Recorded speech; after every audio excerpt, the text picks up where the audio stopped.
আকাশবাণী কলকাতা। খবর পড়ছে প্রিয়া বিশ্বকর্মা। প্রথমে বিশেষ বিশেষ খবর। ভারত কৃত্রিম মেধা প্রভাব শিখর সম্মেলনের দ্বিতীয় দিনে আজ আন্তর্জাতিক সহযোগিতা বৃদ্ধি, দায়িত্বশীল ও নৈতিক এআই এবং অর্থনীতির অধিকার ভিত্তিক ক্ষেত্রগুলিতে কৃত্রিম বুদ্ধিমত্তার উপর জোর দেওয়া হয়েছে। কেন্দ্রীয় ইলেকট্রনিক্স এবং তথ্য প্রযুক্তি মন্ত্রী অশ্বিনী বৈষ্ণব বলেছেন, ভারতের এআই পরিমণ্ডলে প্রায় 20,000 কোটি ডলার বিনিয়োগের সম্ভাবনা সৃষ্টি হয়েছে।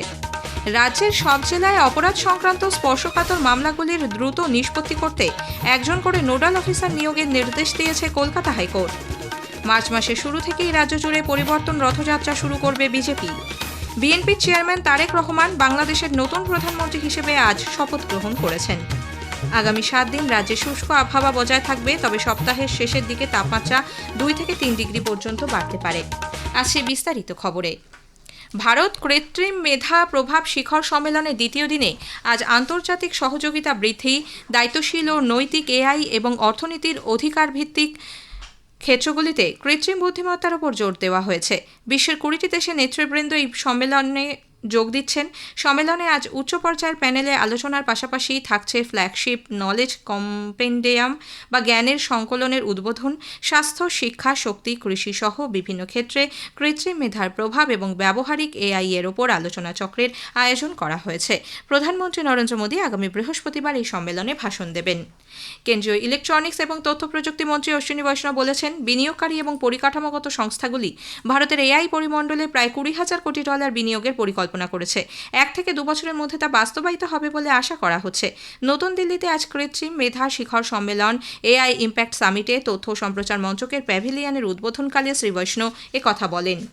Stanford has also rated India as among the top 3 AI nations, and as we go forward, we'll be launching the AI Mission 2.0. There will be huge focus on research and development, on innovation, on AI diffusion, on further strengthening the common compute that we have been able to develop in the AI Mission 1.0. In the AI Mission 1.0, very clearly we have shown our Prime Minister's vision of democratizing technology, where unlike in so many other countries where the AI infra is under the control of a handful of companies, we in India have been able to provide AI compute to a very large section of our population. প্রধানমন্ত্রী নরেন্দ্র মোদী বলেছেন, কৃত্রিম মেধা শিখর সম্মেলন সৃজনশীল ক্ষমতাকে উস্কে দিতে এক শক্তিশালী মাধ্যম। সমাজ মাধ্যমে এক বার্তায় তিনি বলেছেন, এই সম্মেলন ভারতীয় প্রতিভার অসাধারণ সম্ভাবনা প্রদর্শনের সুযোগ এনে দিয়েছে। বিশ্বব্যাপী কল্যাণের ক্ষেত্রে তা উল্লেখযোগ্য। তিনি আরও বলেছেন, মানব সভ্যতার অগ্রগতিতে কৃত্রিম বুদ্ধিমত্তার সুষ্ঠু ব্যবহারে সরকার দায়বদ্ধ। প্রধানমন্ত্রী নরেন্দ্র মোদী আগামী রবিবার 22 ফেব্রুয়ারি আকাশবাণীতে মন কি বাত অনুষ্ঠানে দেশ বিদেশের মানুষের সঙ্গে তাঁর চিন্তাভাবনা ভাগ করে নেবেন। এটি হবে মাসিক এই বেতার অনুষ্ঠানের 131তম পর্ব। আকাশবাণী ও দূরদর্শনের সবকটি চ্যানেলে সকাল 11টা থেকে এই অনুষ্ঠান শোনা যাবে। আকাশবাণীর সংবাদ website, news on AIR mobile app, Akashvani ও দূরদর্শনের সংবাদ বিভাগ, প্রধানমন্ত্রীর দপ্তর এবং তথ্য ও সম্প্রচার মন্ত্রকের ইউটিউব চ্যানেলেও অনুষ্ঠানটি শোনা যাবে। আজকের প্রসঙ্গে এবারের বিষয়, বিকশিত ভারতের লক্ষ্যে সুস্থ দেশ গড়ে তুলতে all India institute of medical সায়েন্সের ভূমিকা। এইমস কল্যাণীর মেডিকেল সুপারিনটেন্ডেন্ট এবং চক্ষু বিভাগের প্রধান প্রফেসর ডক্টর মহুয়া চট্টোপাধ্যায়ের সঙ্গে কথা বলেছেন কাশফিন নাহার। আকাশবাণী সংবাদ বিভাগ প্রযোজিত অনুষ্ঠানটির প্রথম পর্ব আজ শুনবেন রাত 8টায় গীতাঞ্জলি ডিটিএইচ বাংলা এবং আকাশবাণী সংবাদ কলকাতা সোশ্যাল মিডিয়া প্ল্যাটফর্মে। খবর শুনছেন আকাশবাণী কলকাতা কেন্দ্র থেকে। আমাদের সংবাদ শোনা যাবে ইউটিউব চ্যানেল আকাশবাণী সংবাদ বাংলা, ফেসবুক ও ইনস্টাগ্রাম আকাশবাণী সংবাদ কলকাতা এবং এক্স হ্যান্ডেল এআইআর নিউজ কলকাতাতে। রাজ্যের সব জেলায় অপরাধ সংক্রান্ত স্পর্শকাতর মামলাগুলির দ্রুত নিষ্পত্তি করতে একজন করে নোডাল অফিসার নিয়োগের নির্দেশ দিয়েছে কলকাতা হাইকোর্ট। বিচারপতি তীর্থঙ্কর ঘোষ আজ দক্ষিণ 24 পরগনার সন্দেশখালী থানা এলাকায় 2018 সালে এক ধর্ষণের মামলায় নিম্ন আদালতে বিচার প্রক্রিয়ার দীর্ঘসূত্রতা নিয়ে অসন্তোষ প্রকাশ করেন। মামলার শুনানির সময় জেলাগুলিতে নোডাল অফিসার নিয়োগের নির্দেশ দেন বিচারপতি তীর্থঙ্কর ঘোষ। রাজ্যে মহিলাদের বিরুদ্ধে অপরাধ, পক্সো এবং মাদক সংক্রান্ত মামলাগুলির বিচার প্রক্রিয়া ধীরগতিতে চলছে বলে ক্ষোভ ব্যক্ত করেন বিচারপতি। এদিকে সন্দেশখালী ধর্ষণ সংক্রান্ত মামলায় অভিযুক্তের জামিনের আবেদন খারিজ করে দিয়েছে আদালত।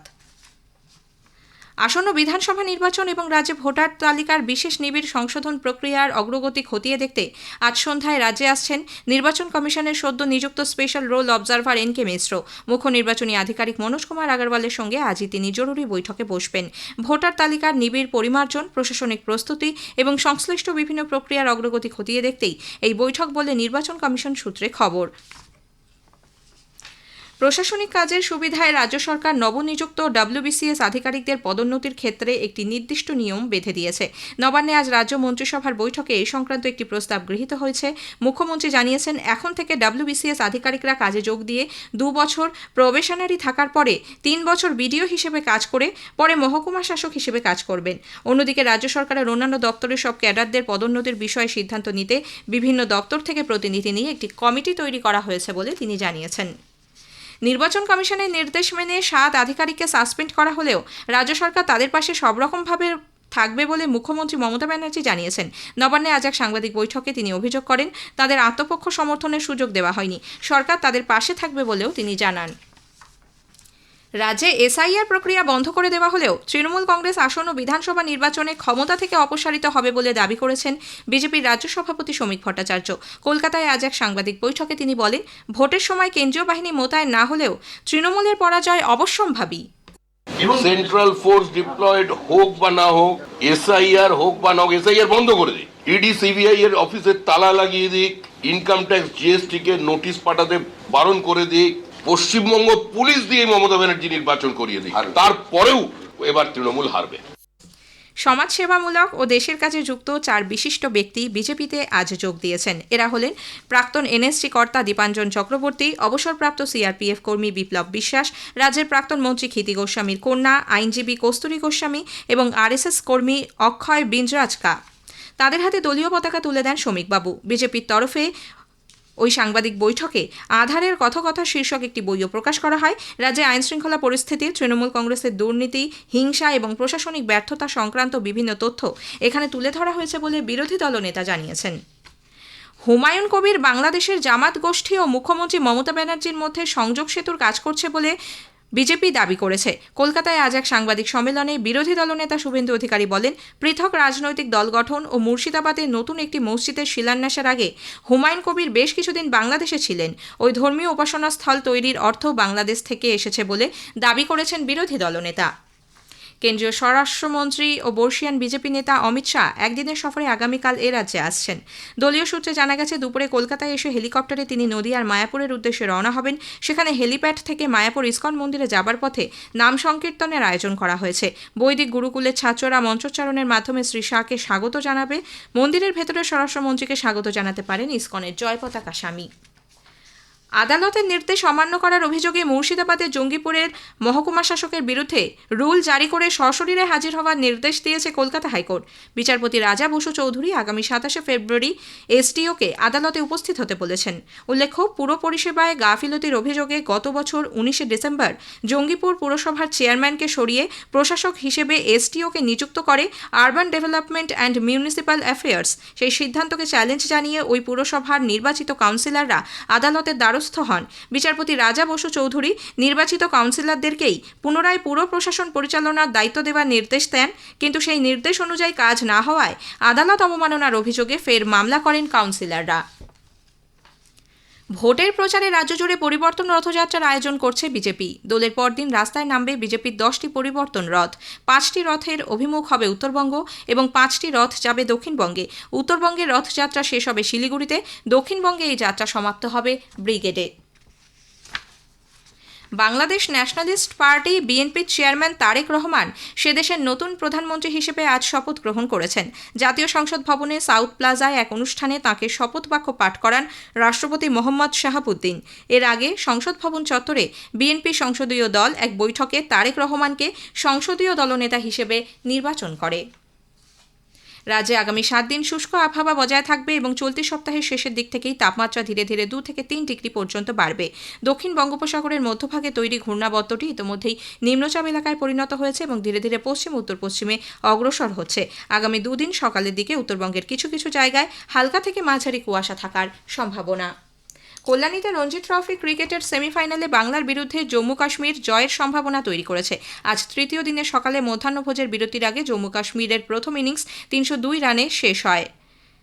ম্যাচ জয়ের জন্য 126 রানের লক্ষ্য নিয়ে দ্বিতীয় ইনিংসে ব্যাট করতে নেমে জম্মু কাশ্মীর দিনের শেষে 2 উইকেটে 43 রান করেছে। শেষ করার আগে খবরের বিশেষ কিছু অংশ আরও একবার। ভারত কৃত্রিম মেধা প্রভাব শিখর সম্মেলনের দ্বিতীয় দিনে আজ আন্তর্জাতিক সহযোগিতা বৃদ্ধি, দায়িত্বশীল ও নৈতিক এআই এবং অর্থনীতির অগ্রাধিকার ভিত্তিক ক্ষেত্রগুলিতে কৃত্রিম বুদ্ধিমত্তার উপর জোর দেওয়া হয়েছে। বিএনপি চেয়ারম্যান তারেক রহমান বাংলাদেশের নতুন প্রধানমন্ত্রী হিসেবে আজ শপথ নিয়েছেন। খবর শেষ হলো। এরপর গ্রামীণ সংবাদ সন্ধ্যে 6টা বেজে 35 মিনিটে।